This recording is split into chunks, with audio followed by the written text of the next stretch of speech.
This is Spartan 117. Anyone hear me? Over. Isolate that signal. Master Chief, you mind telling me what you're doing on that ship? Sir, finishing this fight.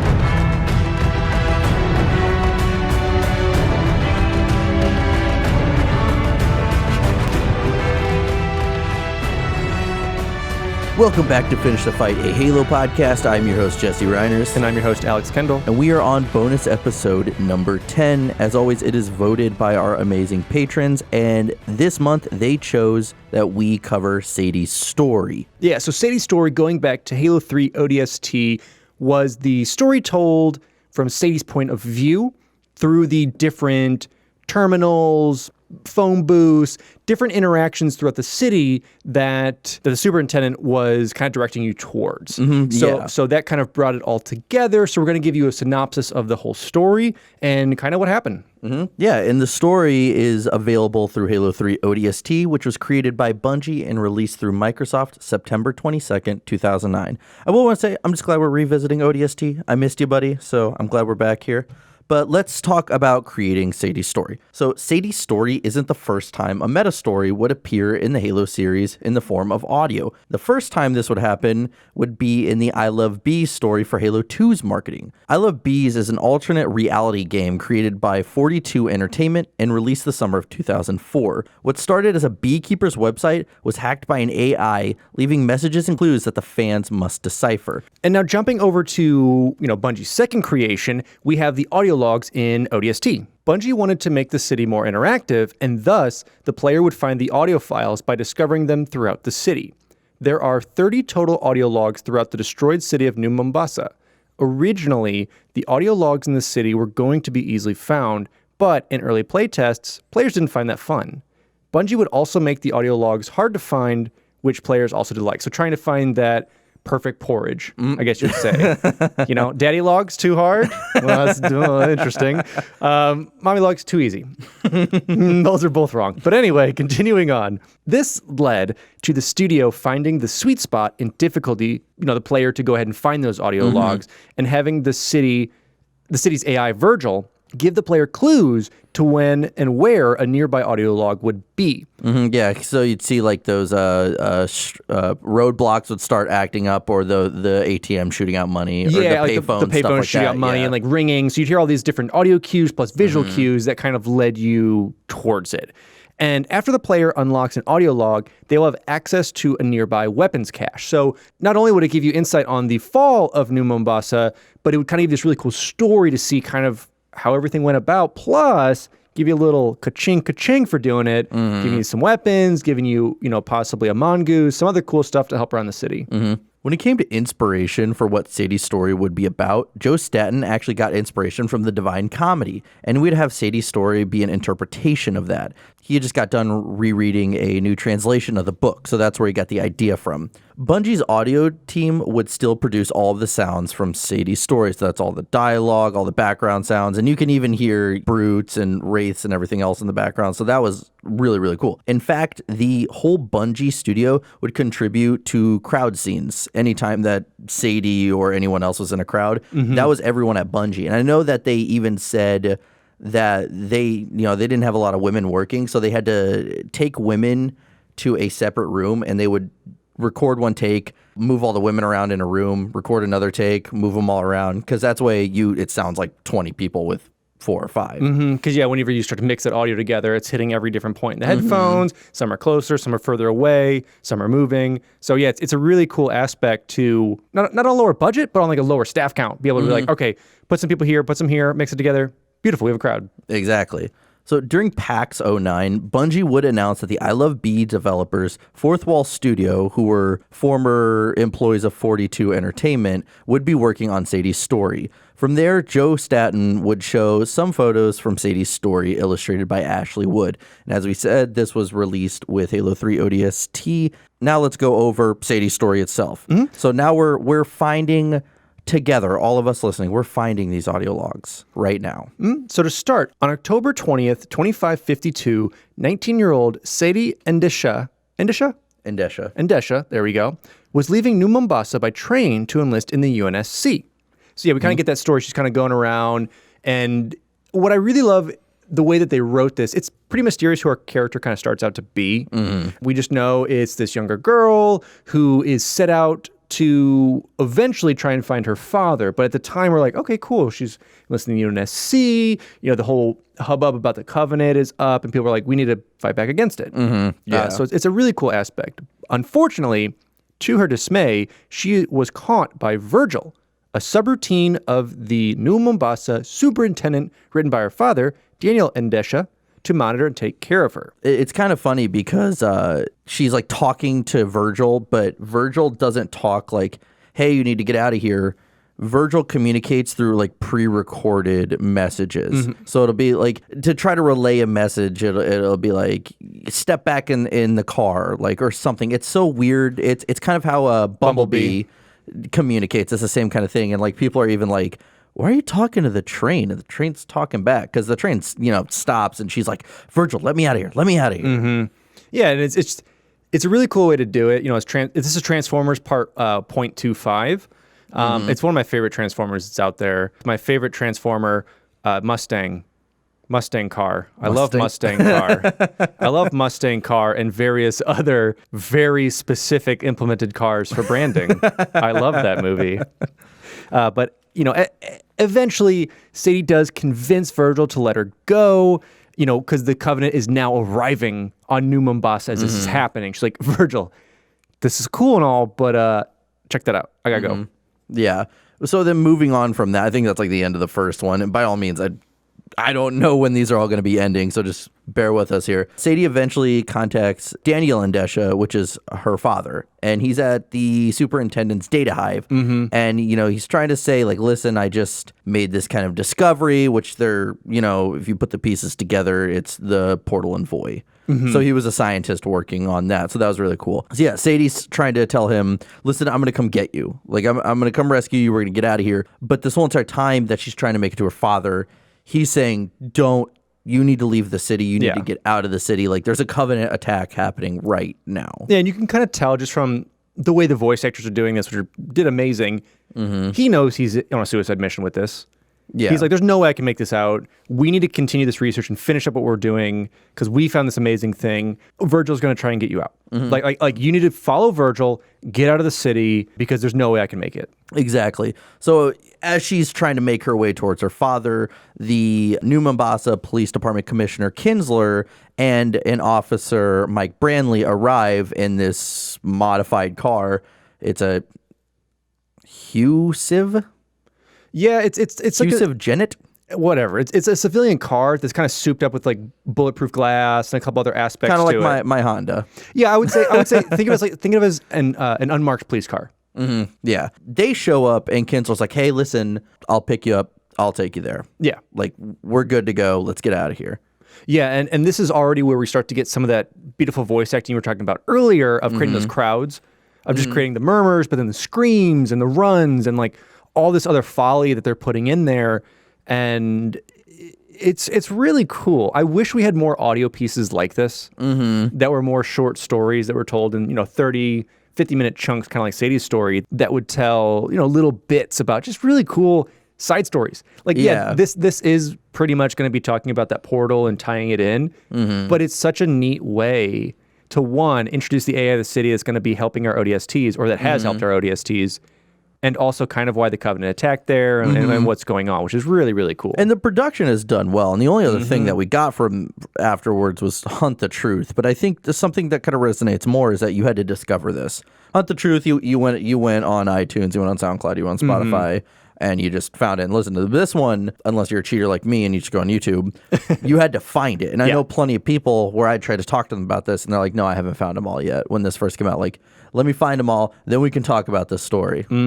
So unfortunately, we do learn that our commissioner and our police officer were pretty much getting in that right mentality of like, all right, we're going to take you there, but had some pretty ill intentions for her. And we're basically trying to take advantage of her. And Mike, who was driving it, the police officer, when he hears this, he stops it and then just kicks Kinsler out. He's like, what are you doing? Like, what is going on here? We can't deal with this. They get in a scuffle, gets him out of there and leaves him in the street. And at this, he profusely apologized to Sadie, and it's like, that's disgusting. Like, that's not what the new Mombasa is about. Like, I can't believe he tried to take advantage of you. Because I think he was talking about, like, how lavish his life was and, like, a couple other aspects of, like, you know, like taking advantage of the situation. And so, you know, we got our white knight here. But he did good. And so he's like, all right, but I can't take you to the city center. Yeah, where she needs to be. Yeah, I can't take you to your dad. I have to take you out of the city. We have to, like, originally I was talking to the commissioner, and, you know, he probably, you know, sped up some BS for him of like, yeah, we need to go that way. And so now that he's like, you know, he's bossless. Yeah, because he's officially not a police officer anymore. Yeah, it's pretty much kind of every man for himself type thing. He's like, no, we have to leave. Like, the only mission is to survive right now. We obviously don't have the firepower or knowledge or strength or anything to fight the Covenant in our current stance. We need to go. Yeah, and Sadie and Mike argue for a little bit, and she finally tells him, stop the car, I'm getting out, and I'm going to look for my father. So he's kind of just like, you know what, whatever, and just goes. Yeah, because he has a little bit of like protest, like, she's like, no, I'm doing this. He's like, oh, okay. I mean, be safe. Best of luck. I'll see you later. Yeah, essentially, it's like, I did what I could. I'm out of here. So she goes and she heads towards the market. So as she's in the city looking for her father on foot, and she's touching base with her father, who's once again saying, no, don't come get me.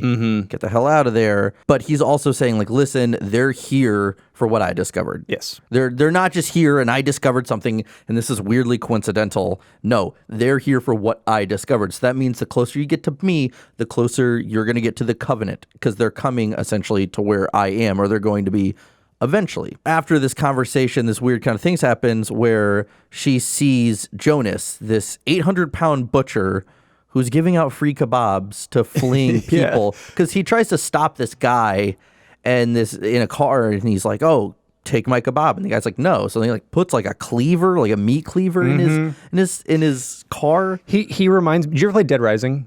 No. Of course you didn't. So those of you who don't know, Dead Rising was one of the first really, really popular zombie games where you're trapped in a mall and you played as a reporter trying to figure out what was going on. Frank, I believe. And one of the big things about it was you'd find survivors, you'd help them out, but a lot of people went insane and they became like these bosses you had to fight. Like, there's a crazy clown, there's a butcher, people like that. So it reminds me of that. It's like trying to do a good thing, but literally insane. Yeah, because this guy is essentially insane. And I always wondered, I was like, okay, Halo is pretty realistic for the most part, outside of the sci-fi aspect. I was like, why is a guy 800 pounds and like still kind of moving? And then I realized, like, you could play into the factor, like, what are humans going to look like in 500 years? Will our bodies adapt to 800 pounds? Because it does come up that he can't really. Yes. You ever seen WALL-E? I don't know how far WALL-E is in the future, so I can't comment on that. I'll watch it and I'll let you know. But yeah, so I like that he is just giving out free kebabs. He's like, come on, let's go. So Sadie talks to him and she's like, listen, like, I get that this is really cool, you're trying to help people, but you should flee too. She's kind of being a hypocrite right now. She's like, I'm going to go into this, but you need to get out of this. I'm trying to be the nice person right now. And I think we do get a sense of probably that same aspect of her dad, finding discovery, helping people, because she's like, I'll risk myself to do what I have to do, but you seem nice, like you're trying to help, you should leave. And he basically says, like, listen, I made 100 pounds. Like, there's no way I can fit in a car or a bus. Like, I can barely make it through the door and anything. He's like, he kind of knows his fate, so he's trying to like go down like those dudes in Titanic who play like play the last song. He's like, I'm doing what I love. Kebabs, yeah, apparently. And he's trying to help as much as he can, because he's like, I take up 5 spaces in a transport. Like, there's no reason for me to go, so I'm going to stay here. Because I think he even like brings up the bravado, like, you know, I'll fight against him. I'll do what I can, but like everyone else needs to get out of here. And she keeps saying that I love that she's not going to accept that he's going to die. She's like, all right, so what we need to do is I'm going to find a forklift or a garbage truck, and I'm going to be able to drive you. So this predicted forklifts in Halo Reach. True. Just an FYI. So if you guys haven't found the secret in Halo Reach yet, I don't know if this has been announced. We talked to Bungie about this. Jonas is in Halo Reach. So you have to drive your forklift over and carry him through, very similar to Noam Chomsky in Left 4 Dead. You have to carry him through all of the entire campaign. Even on the Falcon. Yes. on everything. Yes, you have to figure out how to glitch the forklift onto the next level every single time. And he assassinates that elite for you in the Long Night of Solace. Wrong mission, but whatever. Yes, he does. Yes. Anyway, so yeah, but it's so funny that she's just like, I don't know, you're big forklift, garbage truck, something big for it. But I love that, he teases her and is like, oh, you brave warrior princess trying to rescue me with your mighty forklift. And it's such a little jovial thing. I love these. I love like these little aspects you get in kind of those post-apocalyptic movies or games. That's so much more of like a weird humanistic thing that's out of time almost. Yeah. I thought he was going to be evil, but he wasn't. He was just mad because the guy wouldn't eat his food, which is understandable. If you're going to cook for someone, they have to eat. No, he's insane. You give him a couple more days and give him a mall. Okay, well, we're speculating here. We're speculating. I can't accept that he's evil. We'll see. But yeah, so she then, kind of what she's done for people before, like, listen, when I find my dad, I'm going to come back for you. We're going to get your kebabs. We're going to get your 800-pound ass on a forklift, and we're riding on out of here. Yes. What a quick method of transportation, a forklift. Yeah, but so at the end of it, Jonas is like, thanks, I'll be here type thing, and hands her 2 kebabs and is like wishing her the best. As she continues her journey, now leading to Casino District, which I believe is in Dead Rising, where you have to fight. Is that one of the chefs, or is the crazy dude with the lawnmower thing? How many parallels from Sadie's story and Dead Rising are there? That's going to be the rest of the episode. So moving on from that, she once again chimes into her dad. It's like, hey, what's up? I'm still coming to get you. I don't know if you think that you changed my mind, but I haven't yet. And I think she was like, yeah, I'm stopping by for like a round of roulette. I got a couple hands going in Texas Hold'em right now, so I'll be there soon. We're going to be rich, Dad. We're going to be rich. But of course, in a situation like this, there's looting going around. And where else but ATMs? I don't know if you've seen Breaking Bad. It's not as easy as it looks, believe it or not. You got to drop it on someone's head for it to open up. But yeah, so she finds one that's operational because I believe Virgil was trying to communicate with her through the ATM. Yeah, similar to what we see in the game. Yeah, and unfortunately, being broke like the rest of us, this old woman shows up and she has a shotgun. She's like, I don't know if she's talking about taxation or the bank or whatever. She's saying, my money has been taken away from me for all these years, so I'm going to get this money back. And she's going crazy. Again, voice acting for everyone is tremendous and tremendous, big. I don't know, amazing. Yes, the voice acting is big. It is large. For Jonas, it was. It's true. So, but the voice acting is amazing, and so this old woman is very convincing. She kind of she just makes me think of like a Halloween witch. Yeah, she's kind of like that old lady in Dead Rising. Who is it? The wine store, or I'm trying to think of what store she takes over. But yeah, it's pretty much the same type of deal. Or you could also fight the clown that's on the roller coaster who does have a shotgun. Yeah, but unfortunately, a pack of brutes show up and they take the ATM and just throw it at her. So now we're getting a lot more parallels with Breaking Bad as well. Yeah, so this entire city story was actually the inspiration for Breaking Bad, as well as Left 4 Dead. Not Left 4 Dead. Actually, you know what? Actually, sure. For Left 4 Dead and Dead Rising, both of them. All the zombie things plus Breaking Bad. But yeah, so then as she's like under this ATM, she's describing how she's getting crushed, and Sadie had hid behind a dumpster, and these brutes walk up and they take her out with a mauler. And I don't think it's with one shot either. Like they shoot her and she's like, ah! I think they just like empty it into her. Yeah, which I mean good for her. If it takes a whole clip to take you out. It's a mauler. So it depends how far back they are, what her overshows looking like after that ATM hit her. Did they have one or two? Because it's not as powerful as a shotgun. That's true. They dual wielding. See, if they had went with the classic close shot punch, she's done. But I think they just were novices. We're trying to go for like a medium range. Pretty silly. And unfortunately, with Sadie remaining behind that dumpster, she gets discovered when her father tries to contact her on her little chatter phone thingy. It's always the buzzing that. Yep. And when you're trying to hide, always. It's always something like that. And so it's always one of those things where they're looking over their kill and everyone just goes woof, and turns their face towards that. And so they get onto her, but before they can kill her, we get another Breaking Bad moment here where Mike, our savior, our white knight, returns and runs them over with his police car. He then takes that car to the car wash and gets everything cleaned out and goes to the auto body shop where he says he hits a deer. Yep.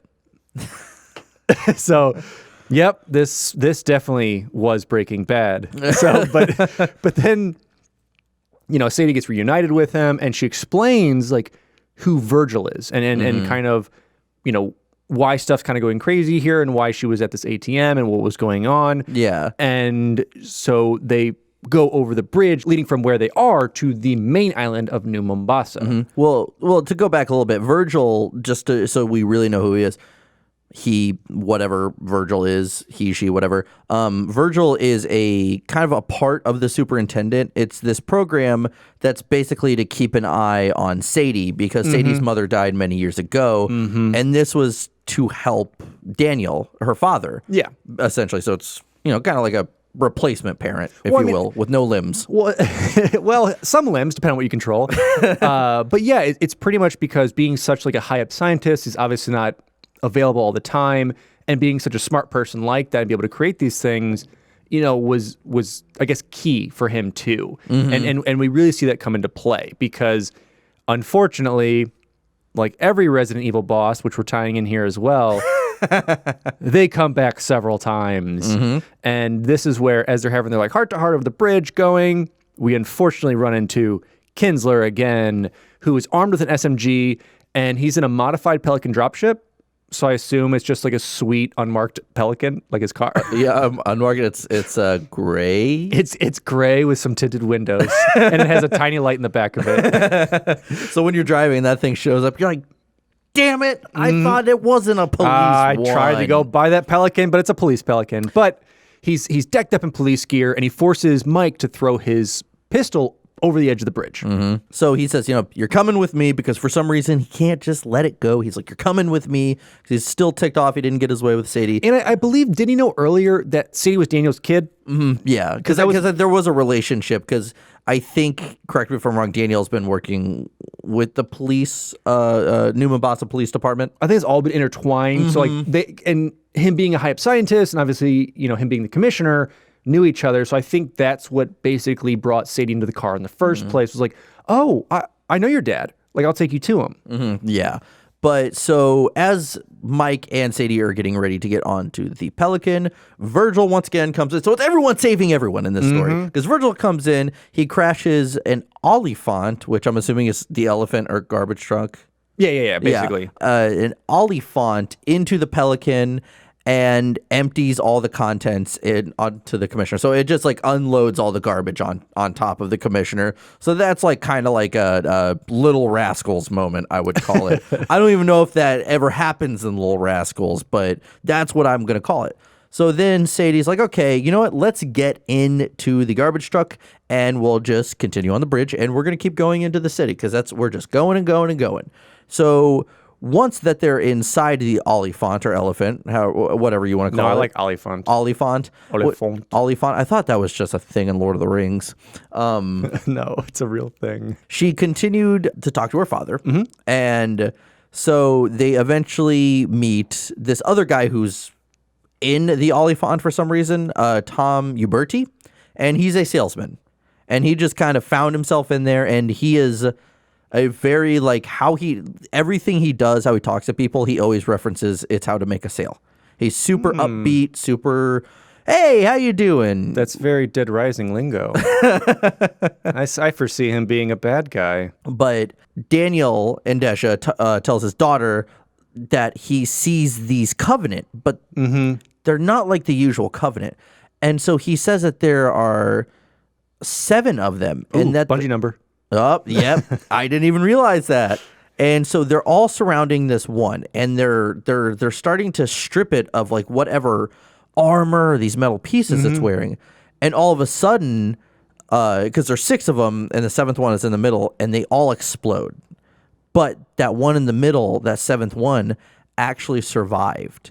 And so he realizes, like, oh my God, like these 6 just gave up their lives to free this one. He's like, there's something different about these. Like they're not traditional Covenant, or I don't think they want to be. Yeah. So that was like a beautiful moment to see as well, because it even like you could hear in the background the explosion, the things all squeal or whatever they do. Well, especially to humanize. I mean, we eventually do humanize the engineers in ODST, but instead of just being these pinatas that explode, if you never read the books or never any other materials, you're starting to get a better idea of who they are, and that, like you said, they're not the real Covenant. They're not like shoot Master Chief ones. They're like, I just want to hang out. Well, ODST, I think, was a great way to show how they really were and how they really felt. I think for anyone who hadn't read the books, which is a majority of Halo players. Yeah, and especially because having your ODST team find them that are much more humanized than the Chief is, or really the Spartans, it makes it so much more of a comical, witty, interesting moment that I think a lot of people pulled away from as you wrap up ODST. And of course, like I said, in Dead Rising fashion, our overeager salesman, Tom, he hears the news of the Covenant. We're trying to help the superintendent, and he gets super excited, and he opens up the top hatch of the Oliphant and looks around and then shouts to grab the nearby attention of some Covenant. Yeah, he's like, listen, like, why would they kill us? Like, let's negotiate with these guys. We're going to negotiate. And they're like, get back in here. And he's like, hey, they're not all good. Hey, they're not all bad. hey, come on over here. I got stuff to sell. And so, yeah, he thinks, I can negotiate with them because obviously it's all it takes. If they're not all killer machines, there's obviously something they want or we can figure out. So unfortunately, there was a Wraith patrolling at the time that really paid no attention to the garbage truck, but because they had kind of figured out that it was an AI-controlled machine, that it was just doing its routine, it was doing this stuff. But obviously, in like also stereotypical like anime fashion of like, all right, we're sneaking and we're doing this thing, and there's that one loud person in the group that just like ruins it all, ends it all. It gets the Wraith's attention, obviously, and the Wraith notices the shouting and returns his making a deal with some plasma fire. Takes him out. And so unfortunately, our salesman, which I'm calling a bad guy, because like Dead Rising, if you alert a lot of enemies or zombies to you, you're a bad guy in my opinion. And now he's become a zombie-ishness. Let's go with tying it all in. Here we go. So after Tom is taken out, all of a sudden the Oliphant stops because the back's already messed up. So she tries to contact her father. He says, or maybe it's because she can't get a hold of him, the superintendent's been shut down. So now like nothing's working. Like basically they've gone dark. Yeah, because they realize that Kinsler is pretty nefarious, and they're like, Just go away. Yeah, what is going on? Like I said, Resident Evil. But Mike and Sadie know that they can reactivate Virgil if they go to the New Mombasa Police Department headquarters. So that's and I guess it's probably where you see a lot of ties with their dad, and because he was able to implement Virgil there. Yeah. So they go into the lobby and they're taken hostage by Marshall Glick, who is this really crazy ex-cop who apparently has known Mike throughout his career, but the guy has anger issues. He kind of reminds me of that like murder stabby robot off of Futurama. Dead Rising. Are there characters like this in Dead Rising? All right. I'm telling you, Dead Rising, for those of you who haven't played it, the first one's good. Second one is okay. Third one sucks. Fourth one's great. I think we have the third one. Third one's terrible. But the first one is beautiful because, there's like stuff like this, like the unstable cop. Okay. And then like, I remember one of the things you do to get to the gun store was you had to kill these unstable hunters who are sitting in the gun store. Nice. Fun stuff. Where was this when we covered Would We Survive a Flood Apocalypse? I brought it up a little bit in the zombie games that came out. I just didn't talk about all the little guys. During this, they're hostage right now. This new guy walks in, Jim Odingo. Yes. My goodness. And he walks in and he's like, hey, Marshall, what's up? And Marshall kills him. And he talked about how Jim used his creamer, even though it was labeled. Now, I'm not saying this is okay, but I'm saying we've thought about it. We've thought about it. Someone uses your creamer, your condiments, your ketchup. You think about it. Dead Rising. Hey, you know what? This isn't a good guy. He's an opportunist, though. An opportunist. This is one of Can't the- fault him on that. But yeah, so then right after this happens, SWAT team comes in. Somehow he's still able to take out one or two SWAT members, even though he just has a shotgun, before he is finally taken out himself. Yeah, it depends. I will say it depends which model shotgun in Halo universe. Some, nothing. But if we're talking about you sticking 24 shells in there like your CE one, it's a different story. So as they're kind of calmed down, they're brought down, SWAT's like, you guys do your thing. And they're kind of just like brush off their pants like, see ya, thanks, thanks, guys. Bye. So they continue to the communications headquarters where Sadie takes a stapler and attempted to persuade. So she basically uses it as like a fake gun. Yeah, she puts it in her pocket because that's a real thing people do. They take something like that and they try to rob banks. Yes. And so she puts it in there and she demands the on-duty guard at, quote unquote gunpoint to turn Virgil back on. Yeah, because she had just gotten off of the phone with someone else who was saying, I want to, but I can't because of the commissioner. Like, I don't know why we're doing this, but I'm following orders and I just can't. I will also say Batman Begins. Batman does use a stapler to pretend to get Gordon to be his buddy. That is true.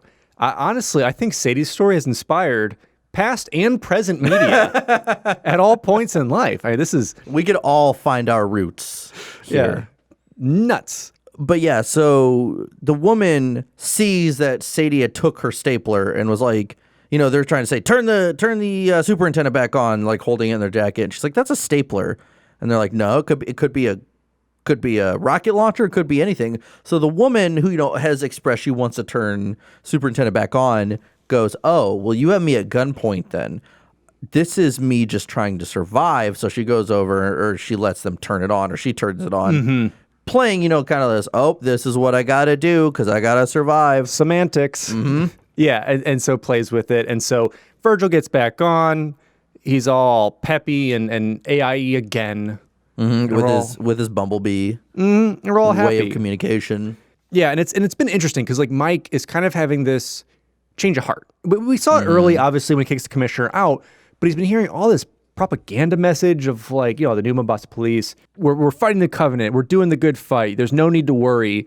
And he's like, that's not true. And he's realizing that it's being broadcast from inside the building. So he knows that there's a way he has to deal with this and get the message out to people that please leave New Mombasa. Because basically the propaganda is trying to calm everybody down, trying to be propagandally diplomatic in a way. Well, the guy doing the propaganda also talks about, he's like, this is also for people who aren't going to leave the city. Yes. These are for all the kids and a teacher in a class right now. This is for the woman in her bed who can't move. Yeah, because they end up confronting the announcer of it, and it's Steven. And Steven's like, listen, I'm basically trying to make sure that people have some hope before death. Yeah, because at one point he even says to Mike, he says, you know what, you think you can do this better? And he puts it on and he goes, hey, I just want you to know we're here with this what's he call him, like two-shot Mike or something? He goes, Harris, two-shot Mike Kabaki. Yeah, and he says, and he's going to tell you what's really going on right now. And the guy freezes and then kind of says, you guys are doing great. You guys are doing great. Like, keep at it. Like, we're doing good. We'll get through this. And so that's when he kind of realizes, like, it's like, what do you do in that situation? That's a very real thing. Like, it is because on the black and white of it, you're like, stop doing that. People need to leave. There's no hope for this message. But then when you realize, like, it's not just if you don't do this, everyone leaves. Like you said, it's people stuck in bed, people who can't leave, people who are too frightened. They have no way to leave. Kebab. Yeah, kebab. He can't. So at least he heard some propaganda messages. He's like, hell yeah, I'm going to make some kebabs. I'm going to hand them out. I'm the fourth Jonas brother. I'm staying. We're going to handle this. And I'm going to put a cleaver in your car if you don't eat my kebabs. Exactly. But of course, after this, we have Kinsler. Of course. A.k.a. Nemesis, Resident Evil, coming back. And he hears Mike's voice on the propaganda going through. So he goes, he's at the propaganda station. Propaganda. That's what it's called, by the way. Yep. Propaganda station. Yeah, the PS. That's my favorite sandwich shop. Eventually, that's what a sandwich shop is called somewhere. We need to start that if it's not. Propaganda station. Don't take that. We've got 3 days to figure out how to get this running. We're on it. So he ends up contacting the station and basically tells Sadie that, hey, cool, I'm glad you guys are there. How's it going? Fun stuff that you guys to propaganda station. You like sandwiches? Jesse and Alex made those. But your father is being held hostage at the data center. And he goes, listen, I'm not a bad guy. I'm not. But what you can do is meet me at the train station alone. Yeah. No mic, no cops, no nothing. And I want to go back a little bit by saying that when Virgil came back online, Virgil was no longer regularly communicating. We were hearing the sounds of the engineers mixed in now as well. So just to keep that in mind, because that just popped in my head. But that was always something really weird that happened. Yeah, it's really cool because that's really, depending on when you got these stories, it's really the first time that we start to see how integrated the engineers really are with technology and how fast they can work. Yeah.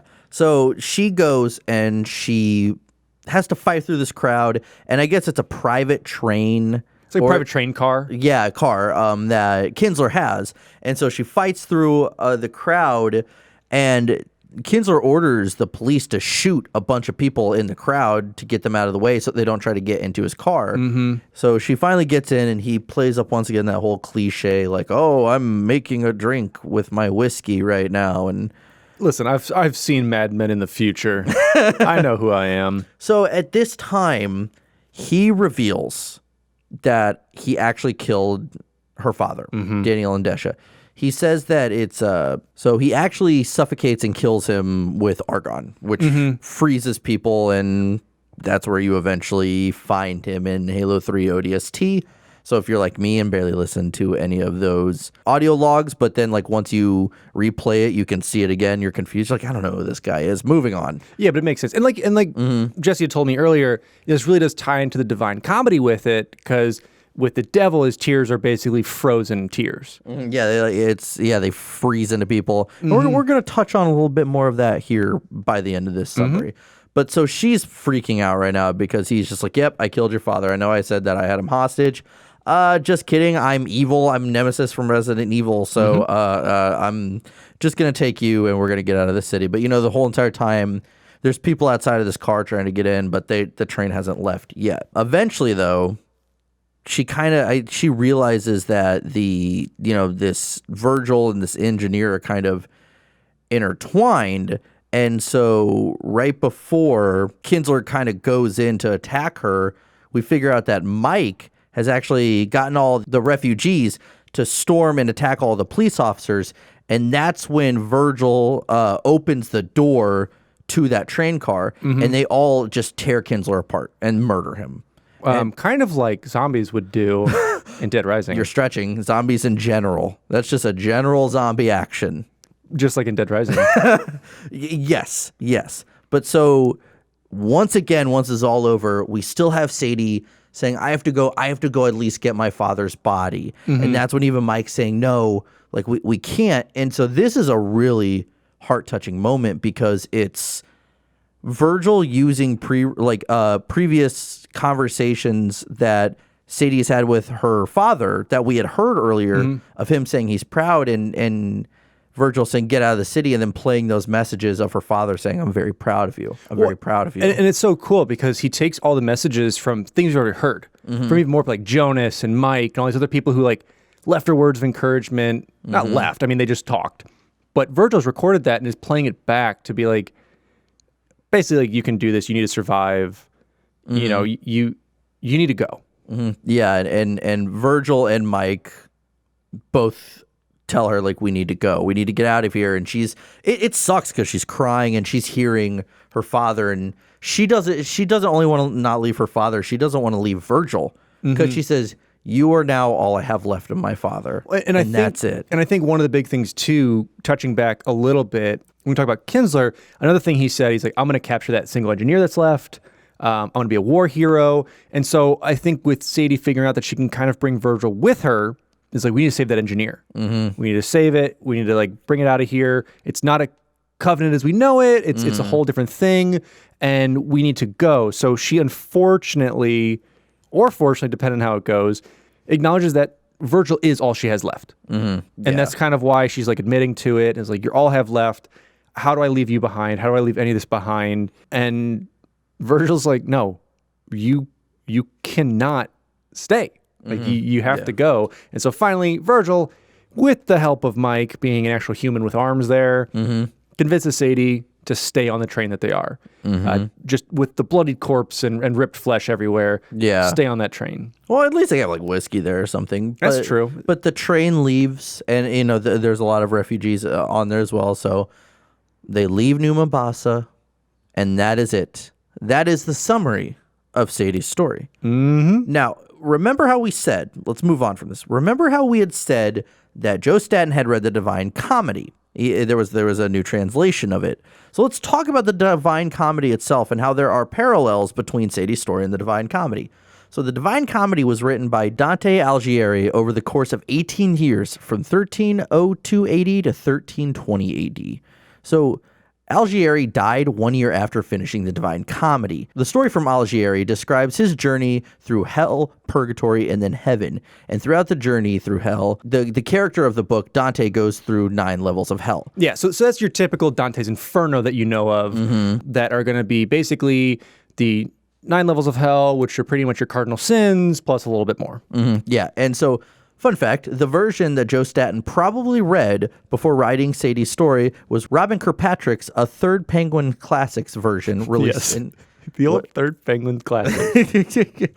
Yes, Robin Kirkpatrick's A Third Penguin Classics version, which was released 2006 or 2007. So I looked it up and I was like, what version did he read? And that came out right around the time they were writing this, so kind of makes sense. So let's talk about these 9 levels or 9 circles of hell, because the top circle is bigger and it slowly gets smaller at the end, or smaller at the bottom. So we have Limbo. So Sadie stuck on the train. The first train. So this is when we initially start the story with Virgil, is where we're basically arriving in Limbo. We don't know if we can leave it. We don't know where it's going.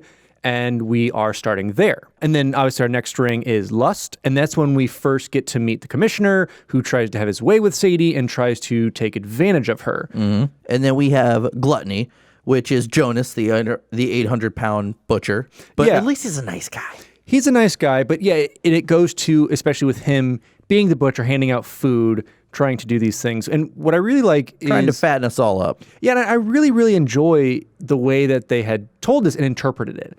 Obviously, very apparent that Gluttony is this heavyset man, but in a good way. You know, that Sadie kind of wants to stay there and help him and take care of this because he's helping others. And I guess I like, though, with the gluttony aspect of it, is the refusal of food. The meat cleaver comes down. Yeah. So it's kind of tying into you need to feed into this. You need, literally. Yeah. You need to take advantage of this. And then we jump over to Greed. So that's obviously that old crony woman who attempts to steal the money from the ATM, and she is met with her unfortunate demise. Yeah, hey, I've been there. I've been broke. I'm like, dude, here's a few quarters. They're mine. I'm going to go buy some bubble gum. But yes, Jesse lives in the 1920s and decided to go to the corner store and get some smacky pops. But then we have Wrath. So this is when the commissioner confronts Sadie and Mike with the pelican. He's very upset by that point, and he wants to kill them. Yeah, because that's what normal people do during these times. Normal people cut their losses and leave the city. Nope, he had a dope pelican.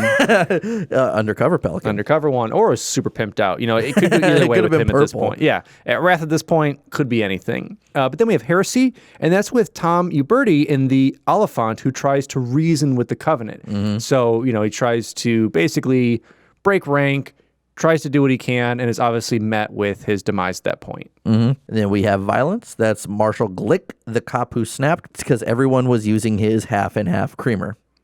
Yeah, and what I really love too is they've really invested characters into this a lot, and have basically let them succumb to that ring of hell, which I really thought was a really smart idea to do with this. Yeah. And then we have over at Fraud, which has a couple other names, but Fraud in of itself is Stephen, the broadcaster, telling lies in order to keep citizens more at ease. So lying, fraud, however you want to kind of tell that. And once again, it's interpreted in a good way to where, yes, you're committing this sin, but for good. Yeah. And then finally we have Treachery. So this is the commissioner informing Sadie that he actually killed her father rather than, hostage. So he lied to her. So, and of course, all these words, limbo, lust, gluttony, greed, like throughout the years, this was written 800 years ago. So they've been, the words are always different. So sometimes you can see rage instead of wrath, anything like that if you look into this. But to wrap up the Divine Comedy section, there have been many breakdowns of the campaign of Halo 3 ODST, and I've read a few of them, but I don't think it's super concrete because no one at Bungie said yes or no, that the campaign itself also reflects it. But I mean, this one, there could have been some parallels, but I mean, Sadie's story was literally a retelling of it, or like an interpretation of it, essentially. It was Halo's interpretation of the Divine Comedy. And they did it very well. And I would say at least look into the Divine Comedy a little bit. That way you understand why why Sadie's story is written how it is. Even better, the game that came out before this or after it, I don't know, played Dante's Inferno. I had never played Dante's. That was a kind of like a side scroller, right? No, from my vague memory of playing it only a little bit, I think it's, what do you call it, God of War game? It's God of War-ish. Yeah, but it's still like, for the most part, other than bosses, you're like, I don't know, a weird outside view. I had watched my buddy play it a few times. Maybe. I don't remember. I didn't like it. Believe it or not, that's nothing how the Divine Comedy actually is. Just an FYI. Well, I didn't write it, so I don't know. I don't know how the 1300s were. Maybe that's how it was. This is true. So really quick, what does this do for the lore? And it doesn't break down the lore too much, other than we now know who the superintendent actually is and how that Hergok actually got integrated with it. But we see how he was stripped down of like that exploding armor that he was wearing. Because remember when Dare and the Rookie finally meet this Hergok, which we'll call Virgil, she actually pulls like an additional panel off. Yes. Yeah, because it's honestly, for those of you who don't like ODST, I don't understand why. I understand it's not a mainline game with Chief and whatnot, but it's so beautifully told.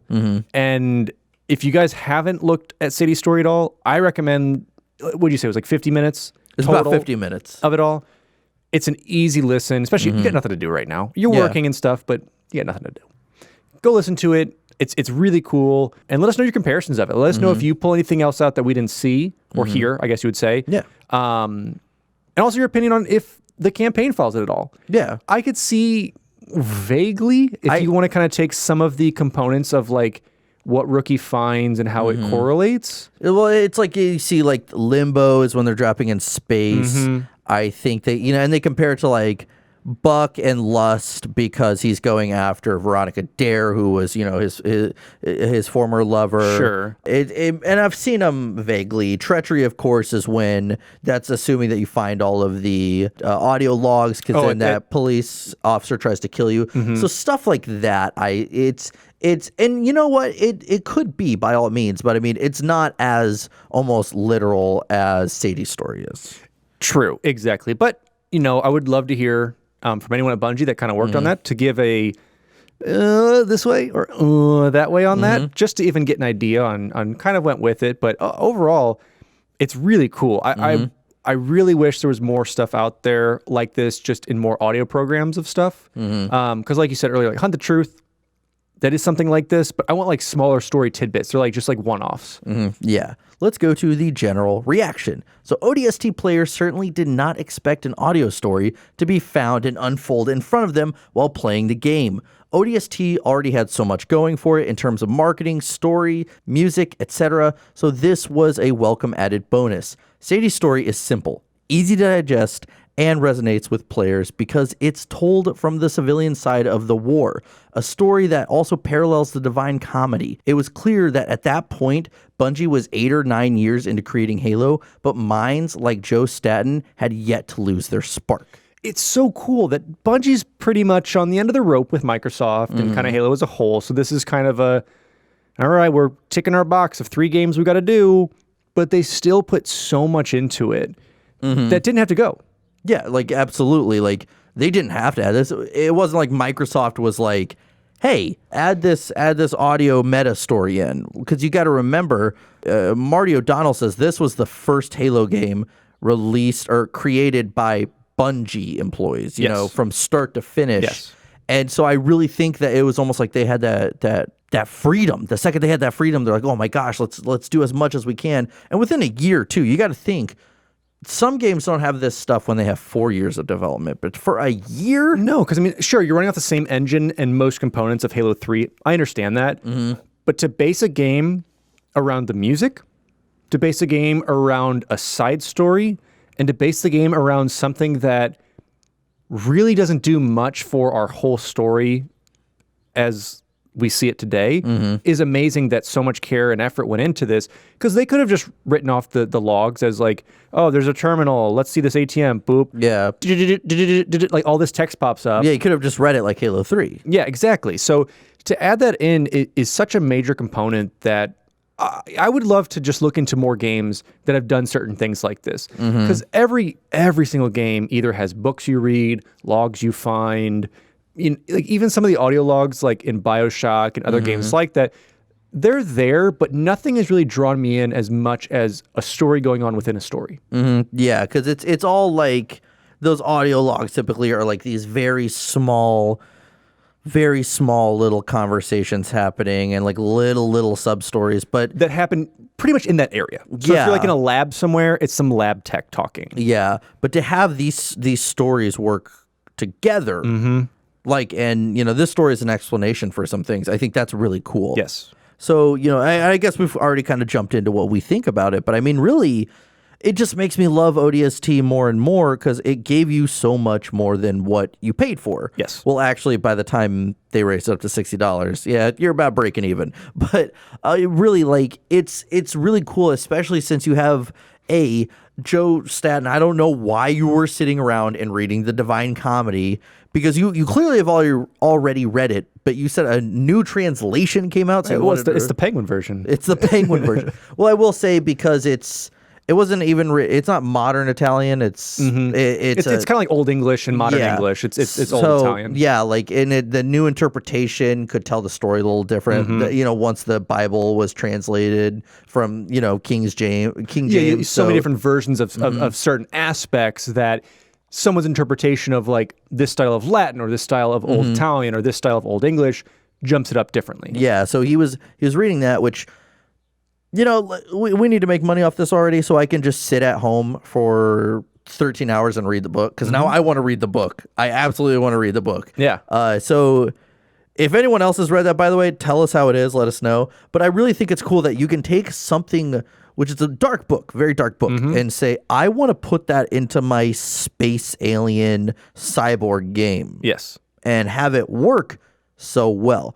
Not a lot of people can do it, like, especially Bungie back in the day was doing it. Well, especially too, because it doesn't shove it in your face that it's actually following like Dante's adventures. It's just a really cool story that if you do correlate, it follows those rings of hell and does it, I almost said extremely well. I'm not rhyming today. I will not rhyme on this podcast. It does it expertly. Yes. And it puts it together in a way that is digestible, that still brings the Halo universe into it by having the Covenant attack, knowing about New Mombasa and knowing about these different aspects of it that the player eventually explores, really, really is probably one of my favorite things that, outside of creating the game itself, Bungie's really done. Yeah, because you even got to think, like, the Covenant are in there, but they're not that, like, you forget so many times that the Covenant exists. You forget half the time that you're in the Halo universe. That's kind of like in Dead Rising, when you have all the zombies around, but they're forgettable. What your real enemies are those evil people. They're pretty passive. They're in the background. I get you. But yeah, overall, I mean, it was really cool that this happened. Again, it didn't have to happen, but it did. Yes. So I think that was really cool. And I'm glad that we finally covered this. I know we had debated about covering it, when we did Halo 3 ODST, but we thought we wouldn't be able to do it justice if, We would have written it off as a couple paragraph section. This is the thing you can find, and then just did a hashtag detailed walkthrough for you. Yeah, which we did. We actually did do a pretty good detailed walkthrough for you guys here, so you're welcome. Just like Halsey This Jersey. is hashtag way too detailed walkthrough. Don't listen to this. Actually. Yeah, just hit that skip button. Yeah. So overall, we're going to rate Sadie's story separate from Halo 3 ODST, so its own entity. By the way, if you try to find any of those on the internet, it doesn't exist. That's why I don't have any. That's why I can't say IGN gave Sadie's story a 5 out of 5. Maybe they did, but Either way, I'm going to give Sadie's story. I'm going to go with a 9.8 out of 10. you couldn't give that point too? You're selfish. Nope, I couldn't. I can't just go 10 out of 10. You must be on the envy ring of hell. Yeah, it's fantastic. I mean, I would probably go with 16 delicious street kebabs that are brought to you by Gluttony himself, divided by, Nemesis appearing in this game for some reason, but add in the achievement to kill. I think it's like 72,000 zombies in Dead Rising. Interesting. And then do == the best, and then slap that into your if thens, and then it'll be true. All right. I accept that rating. I accept that rating. But yeah, so as always, these bonus episodes, these topics are brought to you by our amazing patrons. Yes. And so if you want to sign up for our Patreon today, we have links everywhere for it, or you can ask us for it. We have tiers from $1 to the ridiculous $1.17 for John. Don't ever do that one, but do it if you want. I really don't care. But we have everything in between that'll give you the ability to vote on this episode, prints, exclusive game nights. We have exclusive chats with some of you, our exclusive Discord. We have so much other stuff that Jesse and I are kind of working on too, to change up some of those tiers, because it's still like some of the same stuff we had when we started this podcast. So we'll have some updates on that and some really cool stuff coming soon. But as always, want to thank those patrons today. We have AngryCanadien, Brandon Reshetar, Brenton Bagley, Charles Zitter, Cowyn Fong-Feliciano, DGamer1298, Duststorm, Francis, Grant Dillon, Harvey Chong, James Yervasi, Jonas, Colonel Panic, Tactics, Dragonfire, Mr. Choff, Pascual Orozco, Skyjack, and ZZ Slipaway. So thank you guys for supporting us. And like I said, this is probably one of the best ways to support us, as well as looking at our merch stuff. That helps us keep going, helps us pay for these Christmas lights that we have in the studio. Halloween lights. Non-denominational Halloween lights, and plenty of other things. So thank you guys so much. Yeah, and as always, if you want to support us in a more passive way, you could always find us on Facebook, Instagram, or Twitter. Follow us on there. Share any and all of our content if you want. If you want to tell your friends about us, that's also, that helps us a lot. Another way to help is to give us that 5 out of 5 on iTunes if you'd like, because it helps us rank higher and it helps us with the suggested podcasts. Yeah, I was saying the most passively, if you can, is that iTunes rating. I know you hear it from every podcast ever, but that actually is one of the biggest places that helps us rank up. And just get more listeners, be able to spread our message more of our non-denominational Halloween lights. So that's really what it's about. Yeah, and of course, you can listen to us on iTunes, you can listen to us on Spotify, SoundCloud, YouTube, and I forgot to plug this, but join our Discord if you haven't already. And don't forget, you can also listen to us on Tin Can and a String. You can, or you can come find where the studio is and just listen to it live from outside. Yeah, but be quiet, because we hear everything, so we can't have you guys talk There's been outside. some birds chirping Ridiculous. for the past hour, so don't be those birds. But yeah, but if you want to join our Discord, there will be a link in the description on whatever platform you're listening to. If not, message us on any of our social media platforms, and we will reply as quickly as possible. And with that, I'm your host, Jesse Reiners. And I'm your host, Alex Kendall. And thank you for tuning in to Finish the Fight, a Halo podcast. Halo. It's finished. No. I think we're just getting started.